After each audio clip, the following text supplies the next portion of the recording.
प्यारे बच्चों, सुप्रभात। आज हम शुरू करेंगे शमशेर बहादुर की कविता का सार, जिसका नाम है उषा। उषा कविता का सार करेंगे। ये जो कविता है प्रयोगवादी विशेषताएं ली हुई हैं।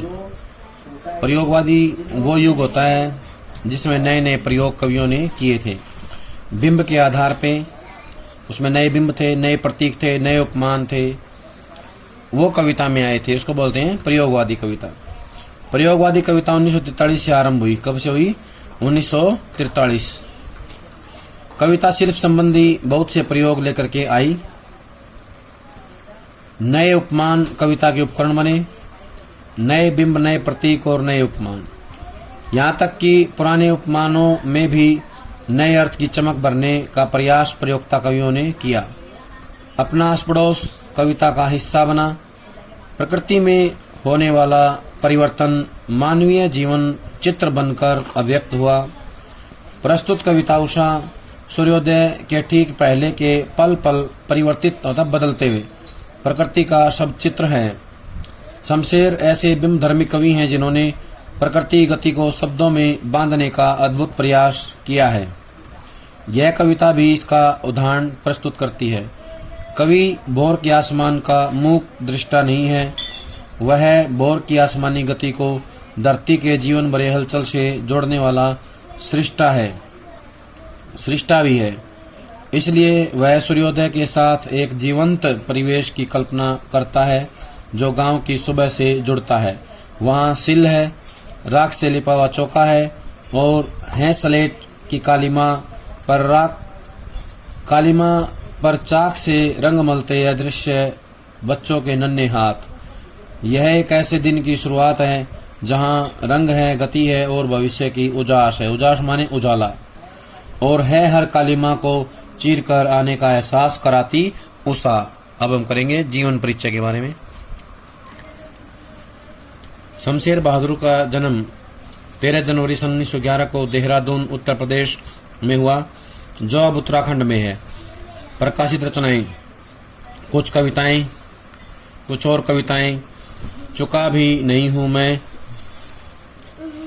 भी हूँ नहीं मैं, इतने पास अपने बात बोलेगी काल तुझसे होड़ है मेरी। उर्दू हिंदी कोश का संपादन किया। सम्मान मिले हैं। साहित्य अकादमी तथा कबीर सम्मान सहित अनेक पुरस्कारों से सम्मानित किया जा चुका है। साहित्य सम्मान 1977 में साहित्य अकादमी और कबीर सम्मान 1987 में इनको मिला था। सन 1993 में अहमदाबाद में इनका निधन हो गया।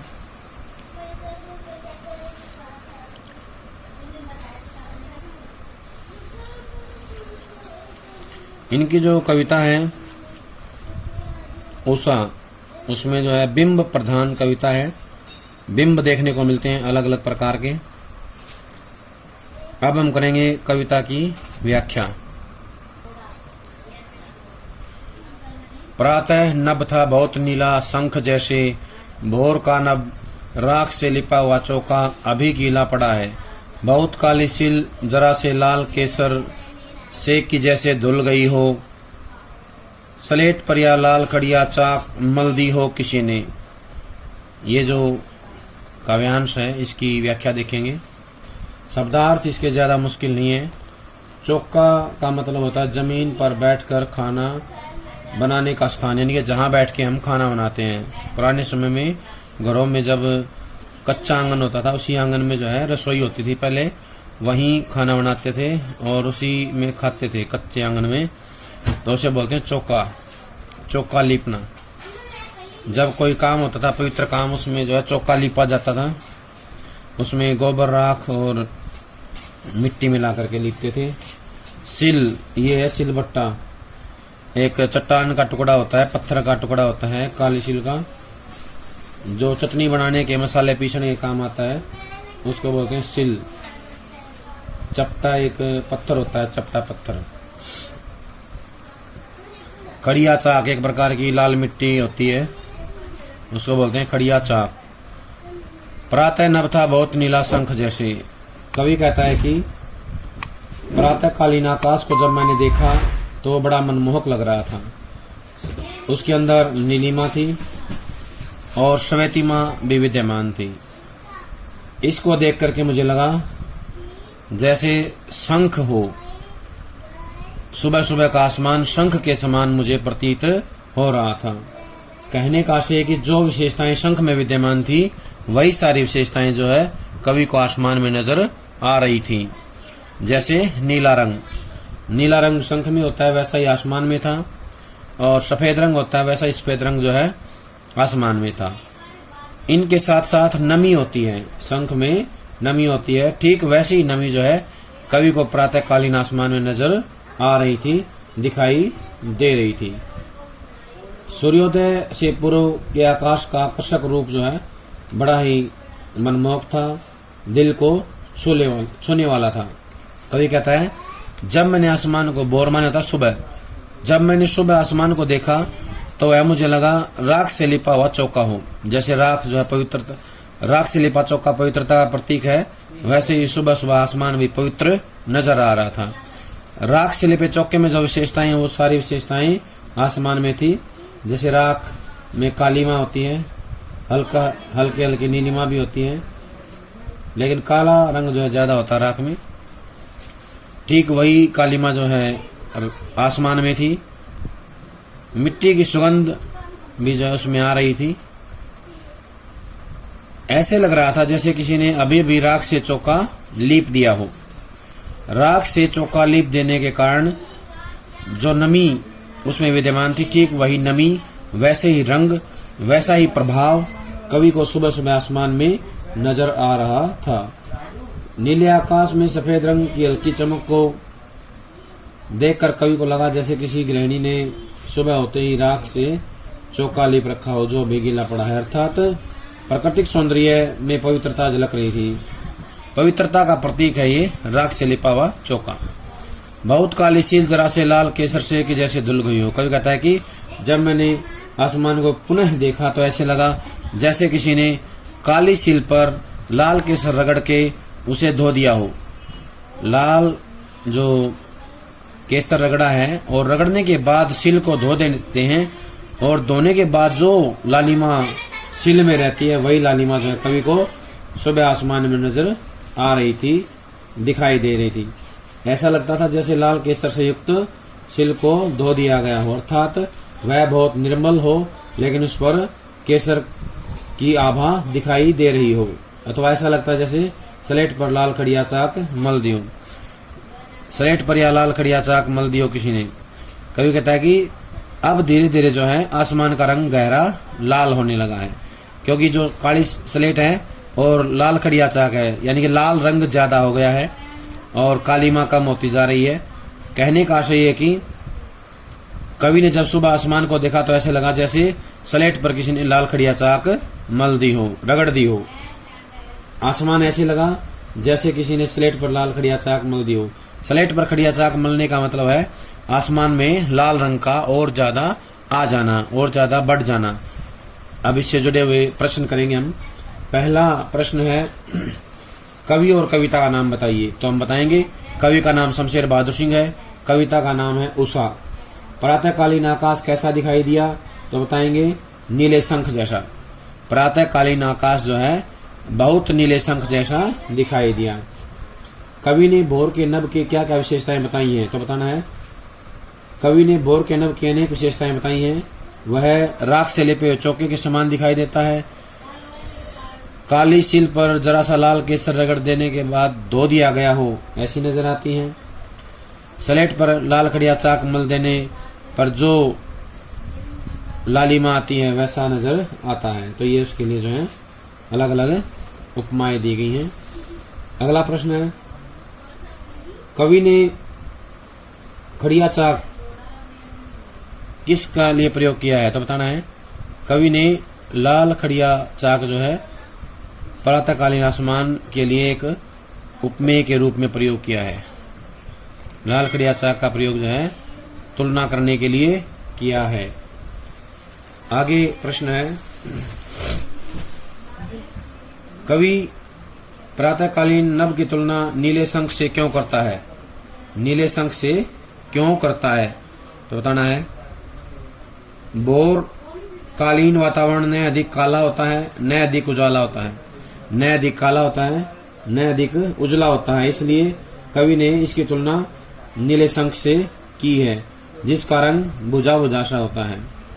भोर के नभ को राख से लिपा चौका क्यों कहा गया है? तो बताना है, भोरकालीन वातावरण सुरमई रंग का होता है, सुरमई रंग का होता है और राख से लिपे जाने पर भी आंगन का रंग गहरा सुरमई हो जाता है, इसलिए कवि ने भोर के नभ को राख से लिपा हुआ चौका कहा है। चौके के गीले होने का प्रतिकार्य क्या है? प्रातःकालीन वातावरण में ओस की नमी होती है तथा इसका रंग गहरा सुरमई होता है, इसलिए कवि ने इसकी तुलना चौके के साथ की है जो कि बड़ा ही पवित्र माना गया है। अतः चौके के गीले होने का प्रतीकार्थ है प्रातःकालीन वातावरण में पवित्रता का होना। किसका होना? पवित्रता का होना। अगला प्रश्न है, इस पद्यांश के आधार पर प्रातःकालीन प्रकृति का वर्णन कीजिए। तो बताना है, इस पद्यांश में प्रातःकालीन वातावरण बड़ा ही शांत एवं ओस की नमी के कारण कुछ कुछ गीला होता है, कुछ कुछ गीला होता है। उस समय आकाश की पूर्व दिशा में हल्की हल्की लालिमा होती है जिसमें पेड़ पौधे खेत खलिहान बड़े ही मनोहारी प्रतीत होते हैं। मनोहारी होता है सुंदर, मन को छूने वाले। धीरे धीरे सूर्य की लाल लाल किरणें संपूर्ण प्रकृति पर फैल जाती हैं और कुछ देर बाद यह लालिमा उजाले में परिवर्तित हो जाती है। उजाला होता है रोशनी। अगला प्रश्न है, इस पद्यांश में कवि ने किस प्रकार के दृश्य का चित्रण किया है? तो बताना है, इस पद्यांश में कवि ने भोर के अंधेरे वातावरण में सूर्योदय की हल्की लालिमा के मिश्रण का दृश्य अंकित किया है। हल्की लालिमा के मिश्रण का दृश्य अंकित किया है, हल्की हल्की लालिमा दिखाने का प्रयास किया है। काली सील स्लेट किस दृश्य को अंकित करते हैं? तो बताना है, काली सील भोर के आसमान, भोर के समय आकाश का रंग सुरमई काला होता है। इस समय का अंधकार काली सील या काली स्लेट जैसा होता है, इसलिए कवि ने काली सील अथवा काली स्लेट द्वारा भोरकालीन सुरमई अंधेरे का सुंदर चित्रण किया है। भोरकालीन जो सुरमई अंधेरा है उसका चित्रण किया है। लाल केसर तथा खड़िया चाक से किस चित्र को अंकित किया गया है? तो कहना है, लाल केसर तथा खड़िया चाक सूर्योदय की लालिमा को चित्रित करने में समर्थ हैं। सूर्योदय की लालिमा के लिए प्रयोग किया गया है लाल केसर और खड़िया चाक, सूर्योदय की लालिमा को अंकित करने के लिए किया गया है। ये दोनों उपमान सर्वथा मौलिक तथा जन रुचि के अनुकूल है, मौलिक तथा जन रुचि के अनुकूल हैं, इसलिए इनका प्रयोग किया गया है। अगला काव्यांश है, नील जल में या किसी की गोर झिलमिल देह जैसे हिल रही हो और जादू टूटता है, इस उषा का अब सूर्योदय हो रहा है। कवि कहता है नील जल अर्थात नीले जल में। कवि ने कहा है नीला आकाश मानो जल हो, नीला आकाश मानो जल हो। सूर्य का आकाश में प्रकट होना ऐसा लगता है मानो कोई सुंदरी नीले जल में झिलमिलाते हुए गौर वर्ण से अपने गोरे रंग की आभा बिखरा रही हो, गौर वर्ण से गोरे रंग की आभा बिखरा रही हो, अर्थात उसमें उज्ज्वलता का समावेश हो, उज्ज्वलता का समावेश हो। सूर्य के प्रकट होने से उषा का जादू के समान टूटना या सौंदर्य का समाप्त होना जो है दिखाया गया है। कवि कहता है कि जो ये सारा दृश्य है, सारी जो सुंदरता है, ये जो है जैसे ही सूर्योदय होता है तो ये सारी सुंदरता समाप्त हो जाती है, टूट जाती है। कहने का आशय ये है कि कुछ पल पहले का जो दृश्य था, मनोहारी दृश्य, सूर्य के उदय होते ही ये सारा प्राकृतिक सौंदर्य जो है नष्ट हो जाता है। जैसे ही सूर्य होता है तो ये नष्ट हो जाता है। एक बार सभी देखें, कवि कहता है कि प्रातः काल में जब आकाश गहरा नीला होता है, फिर सूर्य की सफेद आभा दिखाई देने लगती है उस समय प्राकृतिक सौंदर्य ऐसे दिखाई देता है मानो किसी सुंदर युवती की गोरी देह नीले रंग के पानी में झिलमिला रही हो। परंतु कुछ समय बाद आकाश में सूर्य उदित हो जाता है। कुछ समय बाद आकाश में सूर्य उदित हो जाता है। पता नहीं लग पाता कि उषा का क्षण क्षण बदलता हुआ सौंदर्य लुप्त हो जाता है, अर्थात क्षण भर में ही आकाश में सूर्य उदय हो जाता है और प्रकृति का जो ये सौंदर्य है, जो ये सुंदरता है, वो नष्ट हो जाती है। यहाँ से प्रश्न देखें। प्रश्न नंबर 1 है, नीले जल में गौर देह के झिलमिलाने में कौन सा दृश्य चित्रित हुआ है? तो बताना है, नीले जल में गौर देह के झिलमिलाने के माध्यम से कवि नीले आकाश में सूर्य की कांति के झिलमिलाने का दृश्य अंकित करता है। प्रातःकाल के समय आकाश नीला होता है तथा सूर्य की पहली किरणें झिलमिलाकर उसको अपनी ओर आकर्षित कर लेती हैं। झिलमिलाकर उसको अपनी ओर आकर्षित कर लेती हैं। नीले जल द्वारा कवि प्रातःकाल के किस दृश्य का अंकन करना चाहता है? तो बताना है, नीले जल के उपमान द्वारा कवि प्रातःकालीन नीले आकाश की निर्मलता और स्वच्छता को अंकित करना चाहता है। नीले आकाश की निर्मलता और स्वच्छता को अंकित करना चाहता है। गौरी देह की झिलमिलाने की समानता किस दृश्य से की गई है? तो बताना है, प्रातःकाल में सूर्य की लालिमा धीरे धीरे श्वेत होने लगती है।